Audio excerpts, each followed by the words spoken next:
Assalamualaikum warahmatullahi wabarakatuh. Halo Sobat KSWI, gimana kabar? Semoga selalu dalam lindungan Allah Subhanahu wa taala. Alhamdulillah pada pagi Ahad yang cerah ini kita masih diberi kesempatan oleh Allah untuk bertemu dalam forum pekanan KSWI. Walaupun masih online, semoga tidak mengurangi semangat kita untuk belajar dan terus belajar. BTW, kali ini kita mau bincang-bincang mengenai minol. Apa sih minol? Kepanjangannya minuman beralkohol atau miras.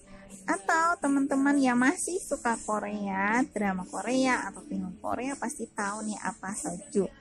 Ya kan? Pernah nggak teman-teman penasaran gimana sih rasanya soju gitu?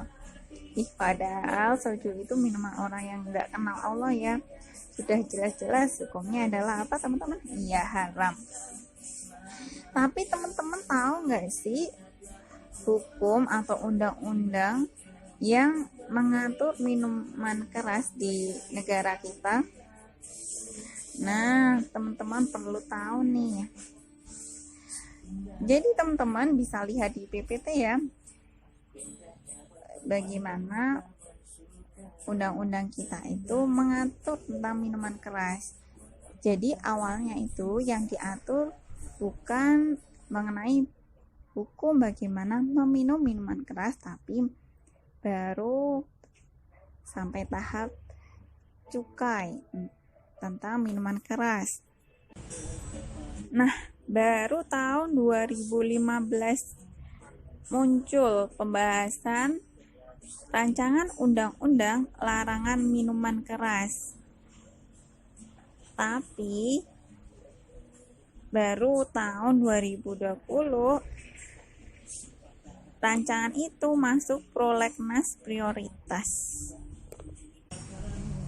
Lumayan lama kan ya.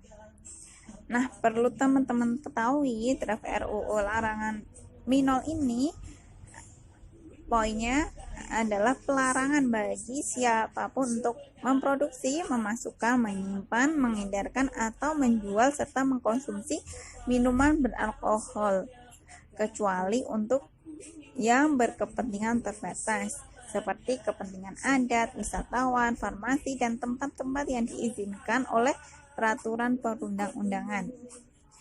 Nah, dari poin tersebut kita tahu RUU ini jelas nggak melarang total minuman beralkohol. Namun tetap saja beberapa fraksi di DPR tetap nggak setuju dengan RUU ini. Mereka beralasan gimana kalau cukup diatur saja gitu. Misal minuman beralkohol boleh untuk orang yang 21 ke atas. Nah, karena ada pro dan kontra ini, pembahasan dan pengesahan RUU jadi lama dan alot gitu ya teman-teman. Kenapa ada pro dan kontra terhadap RUU larangan minuman keras? Karena gini teman-teman, ketika kita menilai sesuatu itu pasti dari dampaknya ya. Apakah ia mendatangkan manfaat atau bernilai manfaat, atau sebaliknya mendatangkan keburukan atau madorot. Nah, dari situ keberadaan standar untuk menilai apakah itu baik, apakah itu buruk, itu penting. Nah, begitu pula ketika menyikapi konsumsi dan peredaran minuman keras. Adanya perbedaan pro dan kontra terhadap RUU ini karena beda standar penilaian dipakai. Apakah standar yang dipakai itu standar manusia atau standar Islam?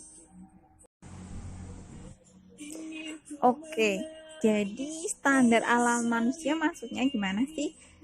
Jadi gini, standar yang berpatokan pada materi gitu, mencari keuntungan pribadi atau hawa nafsu semata.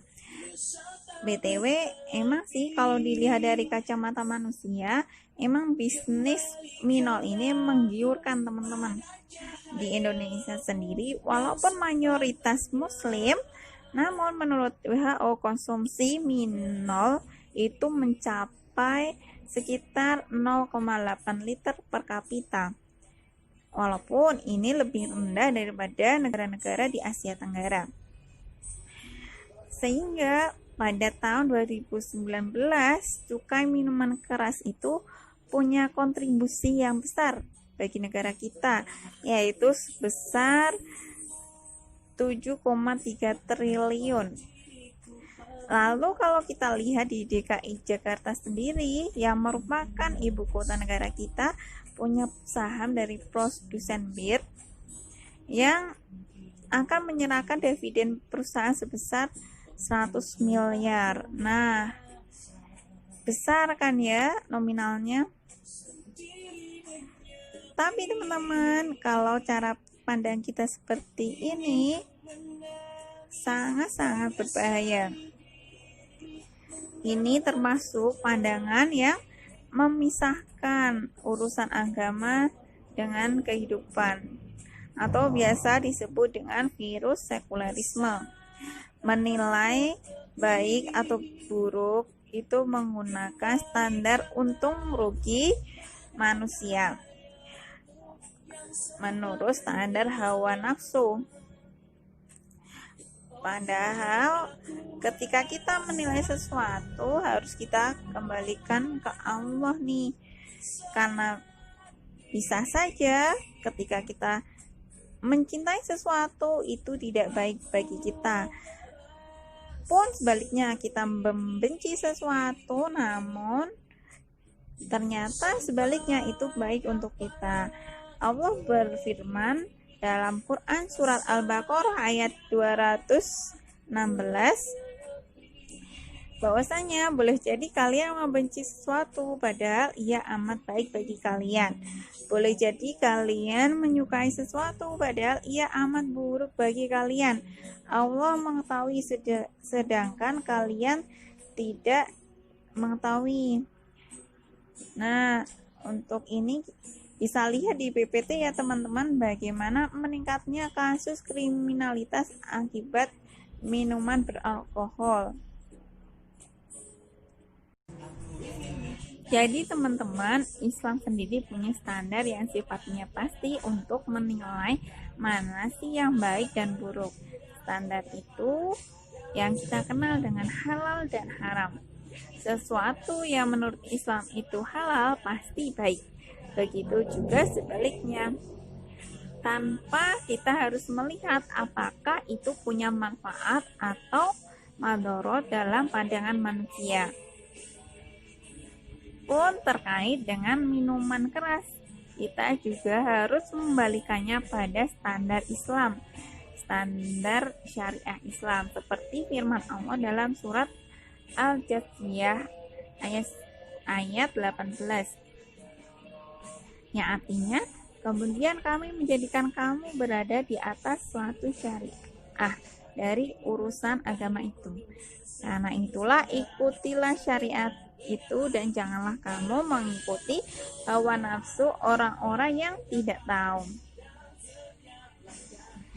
Maka terkait miras jelas haramnya bisa kita lihat dalam Quran surat Al-Maidah ayat 90, yang artinya hai orang-orang yang beriman, sungguh meminum khamar, berjudi, berkorban untuk berhala dan mengundi nasib dengan panah adalah perbuatan setan. Dalam pandangan syariah, minum khamar atau miras merupakan kemaksiatan besar. Ada sanksi berat bagi pelakunya, yaitu dicambuk 40 kali atau bisa lebih dari itu. Nah, dari sini kita melihat bahwa Islam itu memang melarang total semua hal yang terkait dengan khamar, mulai dari pabrik produsen sampai konsumen. Nah, hukuman tadi bisa menjadi efek jerah peminumnya dan menjadi tindakan preventif atau pencegahan bagi orang-orang yang belum meminumnya, sehingga terjauhkan dari miras atau minuman beralkohol. Nah, sekian teman-teman penjelasan mengenai bagaimana sih hukumnya undang-undang mengenai minol di Indonesia dan bagaimana menurut Islam. Mohon maaf jika ada salah kata atau salah perbuatan ya teman-teman.